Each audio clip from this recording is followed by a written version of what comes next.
اس کے ایک اور الزام پر ولی نے ایک گہری سانس لیتے ہوئے آسمان کی طرف دیکھا۔ تم لوگوں پر بھروسہ کرنا ہی نہیں چاہیے، وہ زکام زدہ آواز میں بڑبڑائے۔ اس سے پہلے کہ وہ مزید کچھ کہتی، ولی نے اس کے برف کی طرح ٹھنڈے کپکپاتے ہاتھوں کو اپنے گرم ہاتھوں کے مضبوط حلقے میں لے لیا۔ یہ لمس ایک وعدے کی طرح تھا، پلیز چپ کر جاؤ، میں آنسوؤں میں ڈوبنا نہیں چاہتا، میں کہیں نہیں جا رہا۔ فجر نے جھٹکے سے اسے دیکھا، اس کی ہیزل آنکھوں میں آنسوؤں کے پیچھے حیرانی کی ایک لہر دوڑ رہی تھی۔ پھر اس نے گردن ٹیڑھی کر کے اس کے پاس رکھے ہینڈ کیری بیگ کو دیکھا۔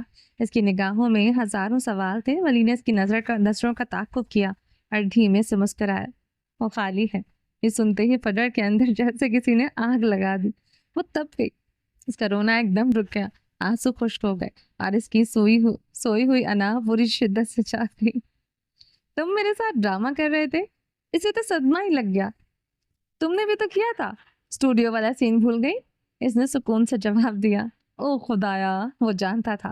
فجر کا چہرہ جو آنسوؤں اور سردی سے سفید پڑ رہا تھا شرمندگی اور غصے سے سرخ ہو گیا۔ اب تم مجھ سے بدلے لوگی؟ وہ ہار ماننے والوں میں سے کب تھی؟ اس کی آواز میں وہی پرانا روب لوٹ آیا تھا۔ ولی نے چند لمحے سے دیکھا، اس کے گال پر بہتے آنسوؤں کے سوکھے ہوئے نشان، اس کی سرخ ناک اور اس کی آنکھوں میں جلتی ہوئی خفگی۔ پھر اس نے نرمی سے ہاتھ بڑھایا اور اپنے پوروں سے اس کے آنسو پہنچے۔ اس کا لمس اتنا نرم تھا کہ فجر کا سارا غصہ پگھلنے لگا۔ میں تم سے بدلہ لے کر کیا کروں گا؟ اس کی آواز محبت سے بھیگی ہوئی تھی۔ مجھے تم سے کوئی بدلہ نہیں لینا۔ پھر تم واپس کیوں نہیں آئے؟ تم جانتے تھے میں انتظار کر رہی تھی۔ آواز میں اب بھی گلا تھا۔ میں چاہتا تھا اس بار تم خود آؤ، سوچ سمجھ کر اپنی مرضی سے اس رشتے کو اپناؤ۔ میں تمہارا انتظار کر رہا تھا، تم مجھے نخرے دکھا رہے تھے۔ باتوں کو الٹا گھمانا کوئی فجر میراج سے سیکھے۔ اور ہنس دیا۔ اس کے نخرے تو پورا اڈمبرا دیکھتا تھا، اگر وہ دیکھ لیتی تو کیا چلا جاتا۔ نہیں، میں تمہیں نخرے کیوں دکھاؤں گا؟ اس نے فجر کے چہرے پر آئی بالوں کی ایک لٹ کو نرمی سے اس کے کان کے پیچھے اڑستے ہوئے کہا۔ اس کی آواز اور اس کے لمس میں اتنی محبت تھی کہ فجر کی ساری اذیتیں، سارے شکوے دم توڑ گئے۔ اس ایک لمحے میں جو سکون تھا وہ اسے پانے کے لیے دونوں سے تڑپ رہی تھی، دنوں سے تڑپ رہی تھی۔ پھر تم واپس کیوں نہیں آئے؟ وہ اب بھی وہیں اٹکی تھی، مگر اب آواز میں ضد نہیں، صرف ایک معصومانہ سوال تھا۔ آئی ایم سوری، مجھے واپس آ جانا چاہیے تھا، وہ دوبارہ ایسا نہیں ہوگا۔ اس نے اتنی نرمی سے کہتے ہوئے اس کا یہ جواز بھی ختم کر دیا کہ فجر کے پاس کہنے کو کچھ نہ رہا۔ وہ چند لمحے بس اسے ہی دیکھتی رہی، اس کی کتھئی آنکھوں کو، اس کے چہرے پر بتم ہو چکے نشان کو، اس کے پورے وجود کو جو اس کے ایک لمس کے لیے وہ اتنا تڑپی تھی، اور پھر اس احساس کے ساتھ کہ وہ کتنی محفوظ ہے، وہ دوبارہ پھوٹ پھوٹ کر روتی۔ اس نے اپنا سر اس کے بازو سے ٹکا دیا، مگر یہ آنسو مختلف تھے۔ پوری دنیا میں صرف یہ شخص تھا جو اس سے محبت کرتا تھا، اور وہ اسے ہی گنوانے جا رہی تھی، اور وہ اسے ہی گنوانے جا رہی تھی۔ اس نے اپنے ہاتھ اس کے بازو کے گرد لپیٹ لیا اور خوفزدہ ہو کر مزید شدت سے روتی۔ اسے کھونے کے ڈر سے اگر واقعی چلا جاتا تو اس نے کتنی بڑی ناقابل تلافی غلطی کر دی تھی۔ پلیز رونا بند کرو، پلیز فجر۔ اسے اس طرح ٹوٹ کر روتے دیکھ کر ولی کے ہاتھ پاؤں پھول گئے تھے۔ اس نے فجر کے چہرے کو اپنے دونوں ہاتھوں میں تھاما، اسے چپ کروانے لگا۔ پھر اس نے اس کے ماتھے پر اپنے لب رکھے اور اسے خود میں بھینچ لیا۔ میں کہیں نہیں جا رہا، میں کیوں جاؤں گا بھلا؟ میں اپنا گھر کیوں چھوڑوں گا؟ خدایا، لڑکیوں کو محبت کا یقین دلانا اتنا مشکل کیوں ہوتا ہے؟ تم وائس آف ویسٹرن ویمن ہو، تم روتی ہوئی اچھی نہیں لگتی۔ مجھے نہیں چاہیے وہ سب بھاڑ میں جائے سب، وہ خفگی سے بولی۔ ایسی کامیابی کا کیا فائدہ جس میں وہ نہیں تھا؟ پھر اس نے سر اٹھایا۔ تم سچ میں کہیں نہیں جا رہے تھے؟ اسے اب بھی یقین کی ایک اور خوراک چاہیے تھی۔ وہ مسکرایا۔ میرا پاسپورٹ رئیس مینشن میں پڑا ہے۔ یہ سن کر فجر نے اسے گھور کر دیکھا۔ اس کا مطلب تھا یہ سارا منصوبہ فلک کا منصوبہ، سوچا سمجھا تھا۔ اس کے چہرے پر خفگی ابھری، مگر اس میں اب غصہ نہیں، صرف شکایت تھی۔ تو یہ سب ڈرامہ مجھے سبق سکھانے کے لیے تھا؟ وہ خفا ہوئی۔ یاد دلانے کے لیے کہ تم ایک جالا نہیں، گھر بنانے کی طاقت رکھتی ہو، اور گھر میں شراکت ہوتی ہے، ڈر نہیں ہوتا۔ میں دیکھنا چاہتا تھا کہ میری فجر معراج اپنی کامیابی کے پیچھے اپنی ذات کی سرگوشی کو دوبارہ سن سکتی ہے یا نہیں۔ وہ مان سے بتا رہا تھا۔ اماں کہتی ہیں مگڑی جالا بناتی ہے اور عورت گھر، اور تم کیا بنانا چاہتی ہو؟ اس نے اس کی تھوڑی پکڑ کر اس کا چہرہ اوپر کیا۔ گھر، تمہارے ساتھ، مضبوط لہجہ۔ یہ اعتراف تھا، یہ اقرار تھا، یہ اس سفر کا اختتام تھا جس نے اکیلے شروع کیا تھا، اور اب وہ اس سے شراکت میں بدلنا چاہتی تھی۔ ولی کے چہرے پر گہرا سکون پھیل گیا۔ چلیں فیشن کی ملکہ، اس نے مسکراتے ہوئے کہا، یہاں بہت ٹھنڈ ہے، پہلے بگ بی سے ملنا ہے۔ وہ اپنائیت سے بولی، وہ ہمیں چپیڑے مار کر باہر نکالیں گے؟ میں کھا لوں گی، تم اپنا بتاؤ۔ اس نے آئی برو اٹھا کر پوچھا۔ میں کھا کر بیٹھا ہوں، اس نے اطلاع دی۔ موصوف میز کھا کر بیٹھا تھا۔ اس کے جواب پر وہ خفیف سا ہنس دی۔ تمہاری یہ غلطی ہے، تمہیں انہیں پہلے دن ہی بتا دینا چاہیے تھا۔ وہ تپانے والے انداز میں بولی، ہاں میرے ڈیڈ بھی یہی کہتے ہیں، ساری غلطیاں میں ہی کرتا ہوں۔ اس نے فجر کی گردن کے گرد بازو پھیلاتے اس کے قریب کیا، مگر فجر کی بے ساختہ سسکی ابھری۔ کیا ہوا؟ وہ جھٹکے سے اس کے مزید قریب اس کی جانب مڑا، چہرے پر پریشانی ابھری۔ وہ پیچھے اپنی گردن پر ہاتھ رکھے ہوئے تھی۔ اماں کی دی گئی چوٹ سردیوں میں درد کرتی تھی۔ تمہاری وجہ سے اماں نے مجھے بیلن سے مارا تھا، وہ برا سا منہ بنا کر بولی۔ ولی نے حیرت سے اسے دیکھا اور پھر بے ساختہ ہنس دیا۔ میری لسٹ بہت لمبی ہے، آخر کیا کیا بتاتا؟ پھر اس کے کمر کے گرد بازو پھیلایا۔ وہ ایک شام میں لپٹے بیٹھے تھے، اب وہ اس پر نیا الزام لگا رہی تھی اور وہ ہر نئے الزام پر معذرت کر رہا تھا۔ چند قدم کے فاصلے پر سڑک کنارے ایک سیاہ گاڑی کھڑی تھی۔ گاڑی کے فرنٹ سیٹ پر ایک عورت بیٹھی تھی، سیاہ جیکٹ، گھنگرالے بال اور نگاہیں سیدھی ان دونوں پر جمی ہوئی تھی۔ مینار معراج۔ اس کے چہرے پر جذبات کی کوئی لہر نہیں تھی، بس ایک گہری خاموشی اور غور کے ساتھ۔ اس کے ساتھ ولی نشست پر ایک عورت بیٹھی تھی جس کا چہرہ سائے میں چھپا ہوا تھا، مگر اس کی آنکھیں جھلک رہی تھی جیسے اندھیرے میں بھی کچھ دیکھ رہی ہو۔ اس کے لب ہلے، آواز دھیمی تھی مگر لہجہ زہرآلود۔ نفسیاتی بچہ، معلوم بچی، رب نے بنا دی جوڑی۔ پھر اس نے تھوڑا سا سر موڑا اور زیر لب ہنسی جیسے کوئی پرانا راز یاد آ گیا ہو۔ اس کی آواز میں تلخ سزا گھلا ہوا تھا۔ دوسری عورت نے اس کی طرف دیکھا، ہونٹوں پر ہلکی کپکپاہٹ آئی، جیسے کچھ کہنا چاہا ہو، پھر اسے چاہتے ہوئے بولی، وہ دونوں اچھے ہیں منار، انہیں نقصان پہنچا کر کیا ملے گا؟ اس نے نظریں نہیں ہٹائی مگر اس کے چہرے پر ایک سایہ سا لہرایا۔ مجھے اچھے لوگ بہت برے لگتے ہیں۔ چند لمحے کے لیے خاموشی چھا گئی۔ گاڑی کے اندر موجود سانسیں بھی سنائی دے رہی تھی۔ کیا لگتا ہے رئیس انہیں اپنا لے گا؟ دوسری عورت نے پوچھا۔ وہ اصول پسند آدمی ہے، اپنے اصولوں کے ہاتھوں مارا جائے گا۔ اس کی آنکھوں میں ایک چمک ابھری، وہ چمک جس میں آگ تھی، اذیت تھی، اختیار تھا۔ یقین کرو اگر تمہیں زندہ دیکھ لے تو اپنے سارے اصول جلا ڈالے۔ وہ مسکرائی جیسے کچھ تماشا دیکھنے والی ہو اور کچھ کھیل کھیلنے کو تیار۔ محبت اصولوں کو کھا جاتی ہے اور مجھے جلتے اصولوں کی خوشبو پسند ہے۔ تم کیا کرنے والی ہو منار؟ خوفزدہ لہجہ جو کسی نے سوچا بھی نہیں ہوگا۔ آنکھوں کی چمک مانند نہ پڑی، البتہ چہرے پر سرد پن چھا گیا۔ گاڑی کے شیشے کے پار ایک نیا طوفان آنکھیں کھول رہا تھا۔ چلیں جی، اب میری بات آپ لوگ جو ہے وہ غور سے سنیے گا کہ اس کی جو اب نیکسٹ ایپیسوڈ ہے نا، اب 2 ایپیسوڈ رہ گئے ہیں، لاسٹ یہ ناول اینڈ ہو جائے گا، اپنے اختتام کو پہنچنے والا ہے۔ تو رائٹر نے یہ کہا ہے کہ آپ لوگوں کو اب جو ہے نا ایک ایپیسوڈ ملے گی اگست میں اور ایک ملے گی سپٹمبر میں۔ تو میگا ایپیسوڈز ہوں گی، زیادہ ایپیسوڈز دیں گے، بیبی وہ پارٹ میں کنورٹ کر دیں تو پھر ہو سکتا ہے کہ زیادہ ایپیسوڈز ہو جائیں، لیکن 2 ایپیسوڈز ہی آئیں گی۔ تو آپ لوگوں کو جب تک جو ہے وہ انتظار کرنا ہوگا، تو جیسے ہی انشاءاللہ آئے گا میں انشاءاللہ پوسٹ کر دوں گی، کیونکہ ابھی کچھ دنوں میں مصروف تھی۔ میری کوشش تھی کہ میں آپ لوگوں تک جلدی ایپیسوڈز پہنچاؤں، اور جو کہ میں نے آپ لوگوں کو پہنچائی بھی ہیں، سب سے پہلے جلدی سے دی بھی ہیں، لیکن اس بار میں تھوڑی سی لیٹ ہو گئی، اس کے لیے بہت معذرت کہ آپ لوگوں کو ویٹ کرنا پڑا۔ اور جب تک آپ اگر کوئی اور ناول سٹارٹ کرنا چاہتے ہیں تو عنکبوت بائی بسمہ نذیر کا جو ہے وہ ریڈ کر لیں، میرے چینل پر کمپلیٹ ایک ہی ویڈیو میں اویلیبل ہے۔ اس کے علاوہ نیو ناول سٹارٹ ہوگا اسی طرح کا تھرل اور مزے کا، لہو سے لال بائی نشو خان، وہ بھی انشاءاللہ جلدی وائس اوور کر دیا جائے گا۔ تو اپنا ڈھیر سارا خیال رکھیے گا، دعاؤں میں یاد رکھیے گا۔ ملتے ہیں نیکسٹ ایپیسوڈ میں، تب تک کے لیے اللہ حافظ۔